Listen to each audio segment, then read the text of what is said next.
কলকাতা শহর নয়, একটা জীবন্ত কাব্য। আর তার বুকের বাম পাশে যেটুকু স্মৃতি, যেটুকু সাধনা, যেটুকু আত্মা আজও নিঃশব্দে কথা বলে, তার নাম বাগবাজার।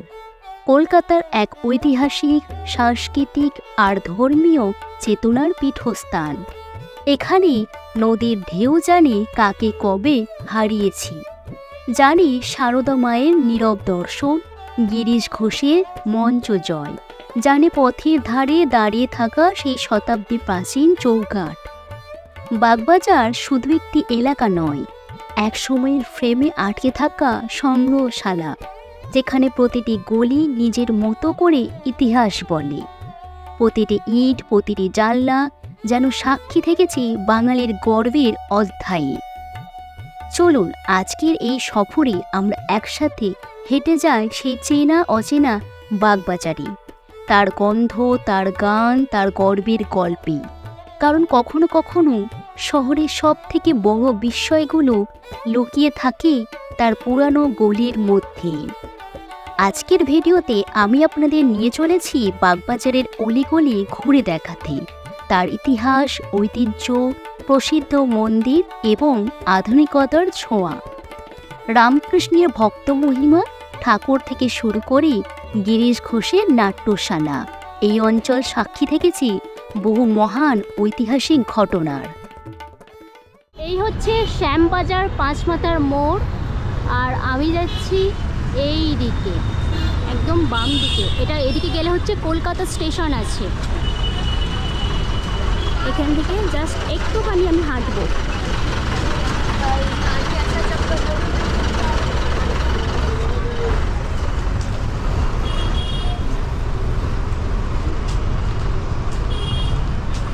এই হচ্ছে মায়ের মন্দির, এখানেই সবাই প্রণাম করছে। আর মূল গেট হচ্ছে একদম এই দিকে, এই যে জয় কালীবাড়ি শ্যামবাজার। এবার আপনাদের ভিতরে প্রবেশ করে দেখাবো। এখানে রয়েছে ধূপ মোমবাতি জ্বালানোর জায়গা, আর একদম এন্ট্রিটা এই দিকে। আনুমানিক 450 বছরের বেশি পুরনো এই জয় কালীবাড়ি মন্দির। শোনা যায় যশোহরের লক্ষ্মীনারায়ণ ব্রহ্মচারী এই মন্দির স্থাপন করেছিলেন। তখন এই অঞ্চল জুড়ে শুধু জঙ্গল আর শ্মশান। মন্দিরের পাশ দিয়ে বয়ে যেত আদি গঙ্গা, যা আজ সময়ের সঙ্গে বিলীন হয়েছে। এই মন্দিরের সঙ্গে জুড়ে আছে বহু অবাক করা কাহিনী। কলকাতার এই জয়কালী মন্দিরে একবার মাকে পুজো দেওয়া হয়েছিল মুরগির ডিম দিয়ে, আর তাতেই নাকি তিনি তুষ্ট হয়েছিলেন। খুব সাধারণভাবে হিন্দু শাস্ত্রে মুরগির ডিমকে অশুভ বলেই মনে করা হয়, কিন্তু এই মন্দিরে মাকে ডিম দিয়ে পুজো দেওয়ার রীতি প্রচলন রয়েছে।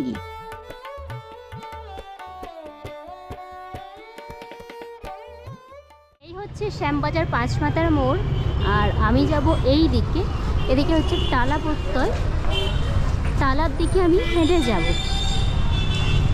শ্যামবাজার থেকে সোজা এগিয়ে এলাম, এগিয়ে এসেই দেখুন আমি এবার বাম দিকে যাচ্ছি। আর এখানে সাইনবোর্ডটা দেখে নেবেন, দেখুন বাগবাজার স্ট্রিট।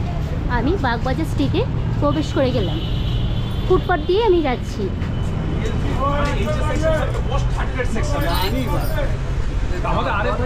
ওইদিকে রয়েছে বাটা। বাগবাজার স্ট্রিট থেকে মিনিট 2 হাঁটার পরে আমি এলাম বসুবাটি, ওপারে যাব।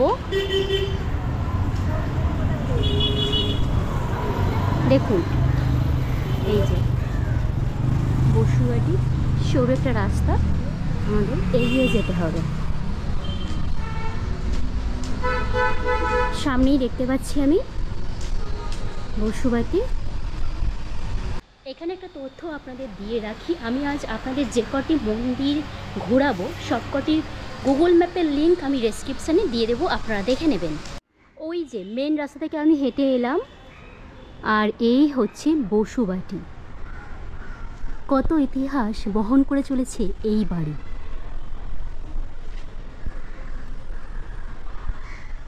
1878 সালে প্রায় 22 বিঘা জমির উপর বাগান সহ এই অট্টালিকাটি নির্মাণ করেন গয়া জেলার জমিদার মহেন্দ্র বসুর দুই ভাই পশুপতি বসু ও নন্দলাল বসু।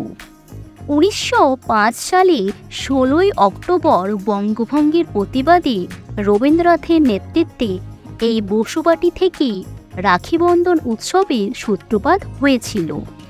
এই দিন দুপুরে আনন্দমোহন বসুর সভাপতিত্বে আপার সার্কুলার রোডে স্থাপিত হয়েছিল মিলন মন্দির বা ফেডারেশন হল। সেখান থেকে এক বিরাট মিছিল এসেছিল এই বসুবাটিতে আয়োজিত এক সভায়। ওই সভায় ব্রিটিশ সরকারের বঙ্গভঙ্গের বিরুদ্ধে সর্বত্রভাবে আন্দোলন করার সিদ্ধান্ত গৃহীত হয়েছিল। আন্দোলনের অন্যতম উদ্দেশ্য ছিল বিদেশি পণ্য বর্জন করা এবং তার বিকল্প দেশজ পণ্য উৎপাদনের আগ্রহী হওয়া। বসুবাটি দর্শন হয়ে গিয়েছে, এবার যাচ্ছি নেক্সট লোকেশনে। বসুবাটি থেকে সোজা বেরিয়ে এলাম, এবার আমি কিন্তু বাম দিকে না, আমি যাচ্ছি ডান দিকে। বসুবাটি থেকে আমি সোজা এগিয়ে এলাম, আর এই হচ্ছে বোসপাড়া লেন। আর বাগবাজার স্ট্রিটের ওখানে কিন্তু রয়েছে ক্রসিংয়ের দিকে আমি আর যাচ্ছি না, আমি এই দিকে প্রবেশ করছি। ওই যে সোজা এগিয়ে এলাম আমি, আর এখানে দেখুন আর একটা সামনের দিকে এগিয়ে গিয়েছে, তবে আমি যাব এই দিকে। ছিলাম আমি ওখানে, চলে এলাম এই দিকে। এই হচ্ছে ভগিনী নিবেদিতার বাড়ি। সামনেটা ভীষণ সুন্দর। সিস্টার নিবেদিতা 1898 সালে কলকাতায় আসার পরে মে মাসে স্বামী বিবেকানন্দের সঙ্গে দেশ ভ্রমণে বেরিয়েছিলেন। কলকাতায় ফিরে মেয়েদের শিক্ষার প্রসারে এই বাড়িতে বিদ্যালয়ের কাজ শুরু করেন তিনি। সেই প্রচেষ্টাকে আরও এগিয়ে নিয়ে যেতে 1899 সালে পুনরায় বিদেশে পাড়ি দেন তিনি। 1902-এর ফেব্রুয়ারিতে আবার ভারতে ফিরে এসে বোসপাড়ার লেনের এই বাড়িটি ভাড়া নেন। তার কিছুদিন পরেই ছিল সরস্বতী পুজো। পাড়া ছোট মেয়েদের ও প্রতিবেশীদের নিয়ন্ত্রণ করে পুজোর আয়োজন করেন সিস্টার নিবেদিতা। বোসপাড়া লেনের এই বাড়ি থেকে তার কর্মপরিধি অনেক বাড়িয়েছিলেন নিবেদিতা। সারদা দেবী ছাড়াও স্বামী বিবেকানন্দ, রবীন্দ্রনাথ ঠাকুর, জগদীশচন্দ্র বসু বহু মানুষ এসেছেন এই বাড়িতে। নিবেদিতা বিদ্যালয়ের জন্য সরস্বতীর একটি ছবি এঁকেছিলেন নন্দলাল। সেই অনুকরণেই বাড়ির দেওয়ালে মেয়েদের চোখে বিদ্যার দেবী কেমন ছিলেন তাও ফুটিয়ে তুলেছেন শিল্পী দেবনাথ রায়, শঙ্কর হালদার, ধীরাজ চক্রবর্তী।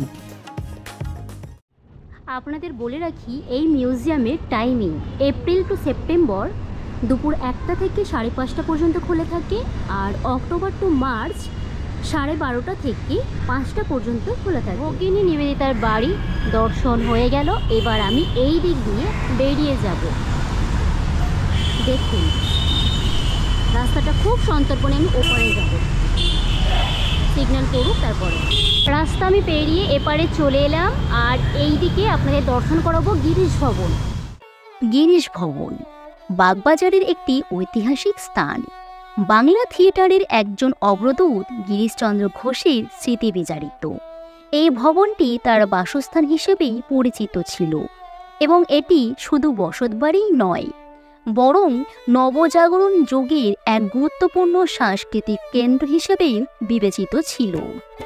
বাংলার নাট্যজগতের ইতিহাস, রামকৃষ্ণ পরমহংসের স্মৃতি এবং বাঙালি নবজাগরণের চিহ্ন বহন করে এই বাড়িটি। গিরিশচন্দ্র ঘোষের শেষ জীবন কেটেছিল এই বাগবাজারের বাড়িতে।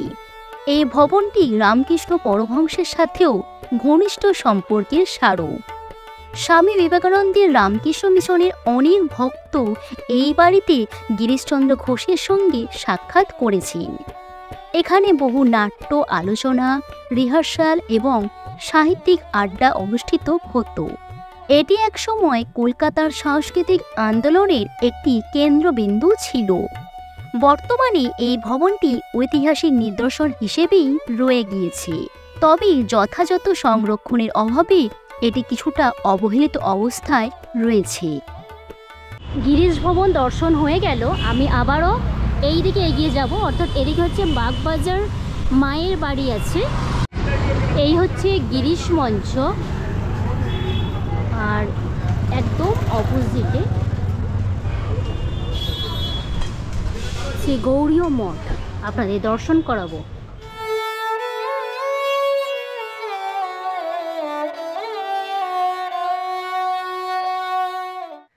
চলুন ভিতরে প্রবেশ করা যায়।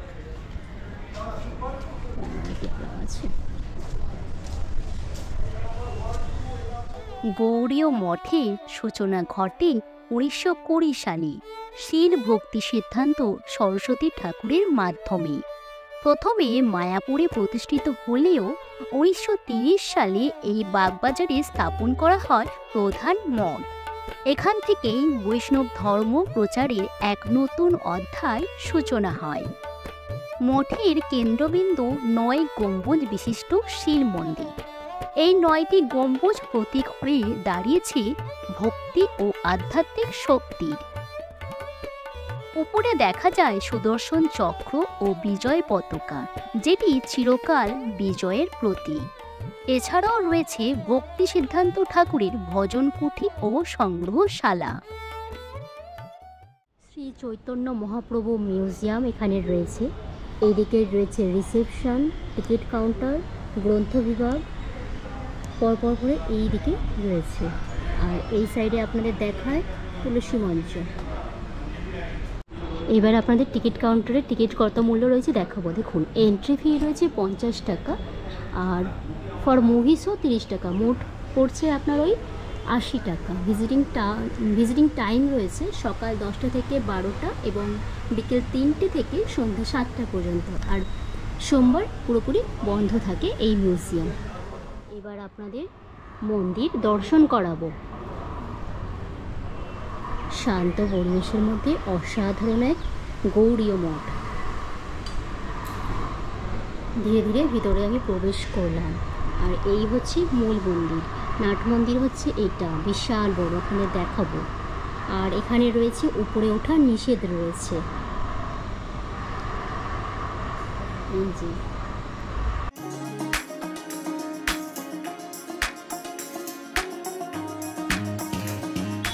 গৌরীয় মঠ থেকে বেরিয়ে গেলাম, এই যে গিরিশ মঞ্চ। আর এবার যাব মায়ের বাড়ি। মায়ের বাড়ি যাওয়ার জন্য আমাকে সোজা এগিয়ে গিয়ে ডান দিকে টার্ন নিতে হবে। 1986 সালের 1 জানুয়ারি পশ্চিমবঙ্গের তৎকালীন মুখ্যমন্ত্রী জ্যোতি বসু এই মঞ্চটি উদ্বোধন করেন। মঞ্চটির নামকরণ হয়েছে নাট্যকার গিরিশ ঘোষের নামে।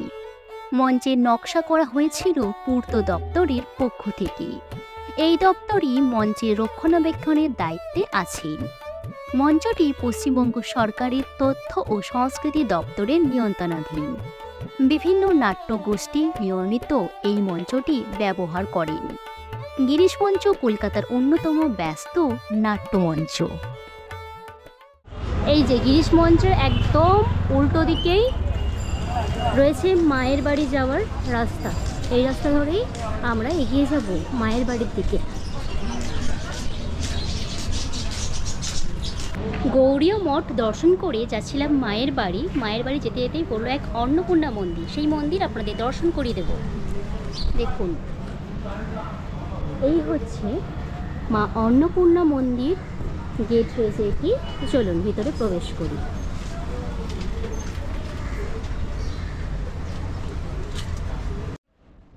দেখে মনে হচ্ছে অনেক পুরানো এই মন্দির। এখানে বেশ কিছু তুলসী গাছ লাগানো আছে। এবার মায়ের মন্দিরের দিকে যাচ্ছি। এই হচ্ছে দেবী অন্নপূর্ণা। এবার মাকে আপনাদের দর্শন করাবো।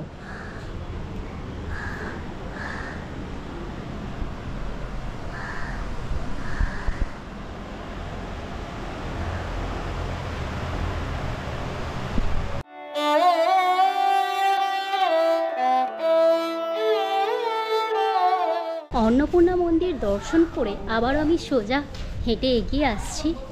এখনও পর্যন্ত আমি মিনিট 2 হাঁটলাম। মায়ের বাড়ি এলো না, বেশ অনেকটাই হাঁটা, ওখান থেকে বলা যেতেই পারে। আমি মোটামুটি 4 মিনিট মতো হেঁটে এলাম। হেঁটে আসার পর এবার আমাদের এইদিকে টার্ন নিতে হলো।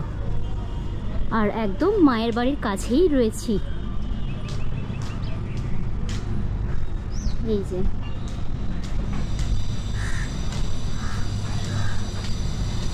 মায়ের বাড়ি, মায়ের বাড়িতে রয়েছে পরম শান্তি। প্রতিদিন অনেক ভক্তের সমাগম হয় মায়ের বাড়িতে। মায়ের বাড়িতে রয়েছে ভোগ প্রসাদের ব্যবস্থা। আর এখন খুব সংক্ষেপে মায়ের বাড়ির কথা আপনাদের কাছে বলবো। স্বামী বিবেকানন্দ 1902 সালের জুলাই মাসে শেষ নিঃশ্বাস ত্যাগ করেন। তারপর থেকে উত্তর কলকাতার বিভিন্ন বাড়িতে মা শারদাকে থাকতে হয়েছে অস্থায়ীভাবে। তখন স্বামী শারদানন্দ ছিলেন রামকৃষ্ণ মিশনের সাধারণ সম্পাদক। তিনি মায়ের স্থায়ীভাবে থাকার জন্য বাড়ি তৈরি করার উদ্যোগ নেন। 1909 থেকে 1920 সাল পর্যন্ত, অর্থাৎ প্রায় 11 বছর মা এই বাড়িতে ছিলেন। তার প্রয়াণের পর তার জন্য নির্দিষ্ট ঘরটি মন্দির হয়েছে। মা যে খাটটিতে ব্যবহার করতেন সেই খাটির মায়ের ছবি এখন রাখা আছে। মায়ের মন্দিরের টাইমিং আপনাদের বলে দিই। এপ্রিল থেকে সেপ্টেম্বর সকাল 6টা থেকে 11টা এবং বিকেল 4টে থেকে রাত্রি 8টা। অক্টোবর থেকে মার্চ সকাল 6টা থেকে 11টা এবং বিকেল 3:30 থেকে রাত্রি 8টা। এই হচ্ছে মনিন্দ্র কলেজ। আর এখানে যদি আপনাদের দেখায়, যদি আপনারা মেট্রো করে আসেন তাহলে আপনারা শ্যামবাজার মেট্রোর 3 নম্বর গেট দিয়ে বেরোবেন। এই হচ্ছে শ্যামবাজার মেট্রোর 3 নম্বর গেট। আর এই হচ্ছে মনিন্দ্র কলেজ। মনিন্দ্র কলেজের এখান থেকেই আমাদের সোজা হেঁটে যেতে হবে। মনিন্দ্র কলেজ থেকে আমি 2 মিনিট হাঁটলাম। হাঁটার পরেই একদম মেন গেটের সামনে চলে এলাম। এই হচ্ছে নব বৃন্দাবন। আর এই হচ্ছে গেট দিয়ে ভিতরে প্রবেশ করব। 1940 সালে করুড়ি পরিবারের নন্দলাল করুড়ি এই মন্দির প্রতিষ্ঠা করেন। তিনি বৃন্দাবন মন্দিরের আদল দেখে 9টি চূড়া বিশিষ্ট বাগবাজারে প্রতিষ্ঠা করেন এই নব বৃন্দাবন মন্দিরটি। এই মন্দিরের সবচেয়ে বড় ও বিখ্যাত অনুষ্ঠানটি হল অন্নকূট।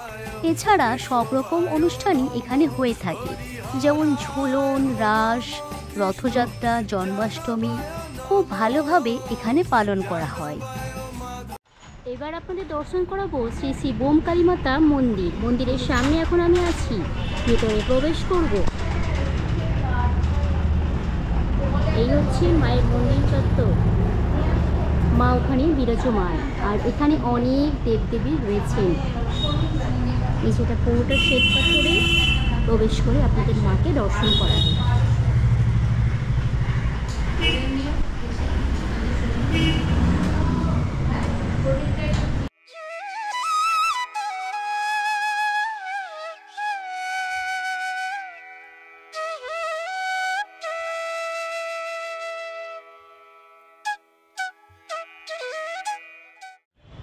এবার আপনাদের দর্শন করাবো কলকাতার গিন্নি মাকে। এই হচ্ছে মায়ের মন্দির।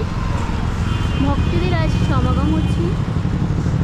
রয়েছে মন্দিরের একদম সামনে, ওপারে যাব, গিয়ে আপনাদের মন্দির দর্শন করা। এখানে রয়েছে ধূপ মোমবাতি জ্বালানোর জায়গা। আর এখানে একটা দেখুন রয়েছে হাড়িকার। আর এই হচ্ছে মন্দিরের একদম মা রয়েছেন এখানে। রাস্তা থেকে দেবী মূর্তি দেখা যায়। মন্দির সংলগ্ন একটি দালান রয়েছে। মন্দিরের বারান্দার নিচে ফুটপাতের উপরে বলিদানের মঞ্চ রয়েছে। মন্দিরটিতে একটি সুন্দর সিদ্ধেশ্বরী মাতার মূর্তি বিরাজিত। দেবী এখানে মৃন্ময়ী বসন। দেবীর পদতলে শ্বেত মহাদেব শায়িত রয়েছে। প্রতিদিন নিত্য পূজা হয়। কালী পূজার দিন ও বিশেষ বিশেষ তিথিতে বেশ সমারোহে দেবী পূজিত হন।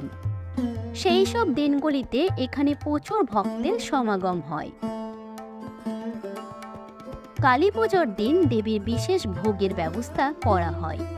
সাধারণত তাতে খিচুড়ি, সাদা ভাত, 5 রকমের ভাজা, 2 রকমের তরকারি, মাছের ঝোল, চাটনি ও পায়েস থাকে। এছাড়া নানা রকম ফল ও মিষ্টান্ন তো থাকেই। খুবই নিষ্ঠা সহকারে দেবী পূজিত হন। রাজা নবকৃষ্ণের নির্দেশে সেই কাল থেকে আজও মন্দিরের ভোগের জন্য শোভাবাজার বাজার থেকে সবজি আসে।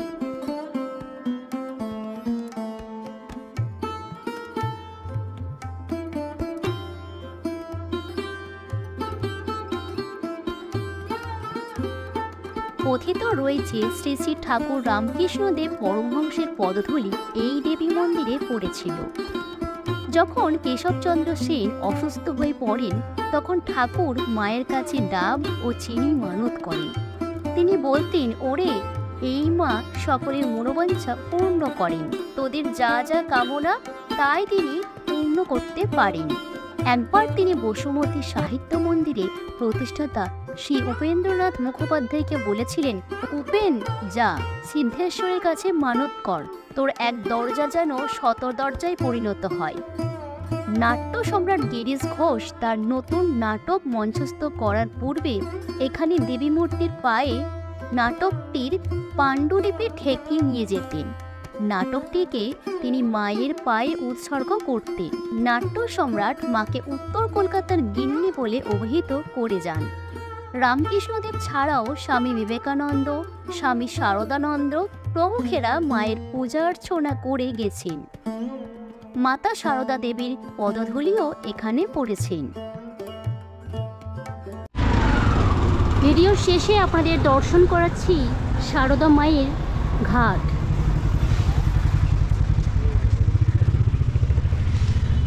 এখন আমরা মায়ের ঘাটের দিকে এগিয়ে যাচ্ছি।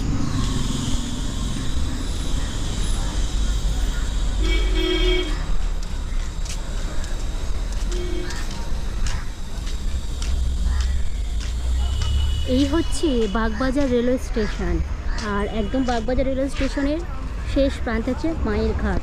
কোনো দিকে ট্রেন আসছে না, তাই আমি ওপারে চলে যাচ্ছি।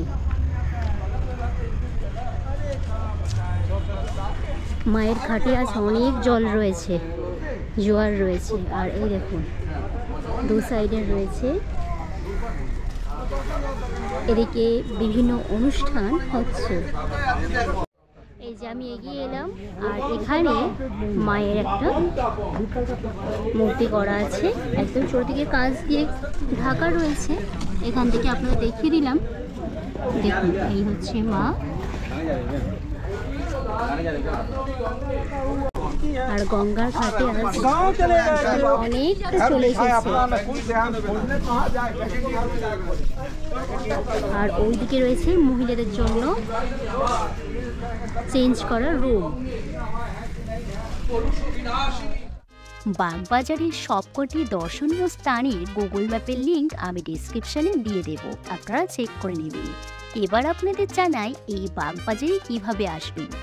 তাছাড়া আমি কিন্তু বাগবাজার বললেও শ্যামবাজার পাঁচমাথার ক্রসিং থেকে ভিডিওটি শুরু করেছিলাম। তাহলে শ্যামবাজারে আসলেও হবে, অথবা শোভাবাজার বা বাসে করে বাগবাজারেও আপনারা আসতে পারেন। খুব সহজে চক্ররেলে করে দমদম থেকে বাগবাজার রেলওয়ে স্টেশন আসা যায়। লঞ্চে করে হাওড়া স্টেশন থেকে একদম বাগবাজার ফেরিঘাটে আসা যায়।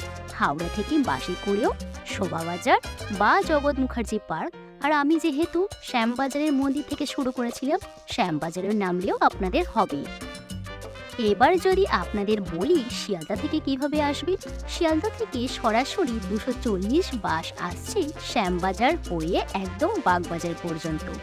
আরও একটা পথ রয়েছে যদি আপনারা চান মেট্রো করে। মেট্রো করে আপনাদের নামতে হবে শোভাবাজার বা শ্যামবাজার, যে কোনো একটি স্টপেজে নামলে আপনারা বাগবাজারের এই সমস্ত দর্শনীয় স্থান ঘুরে দেখতে পারবেন।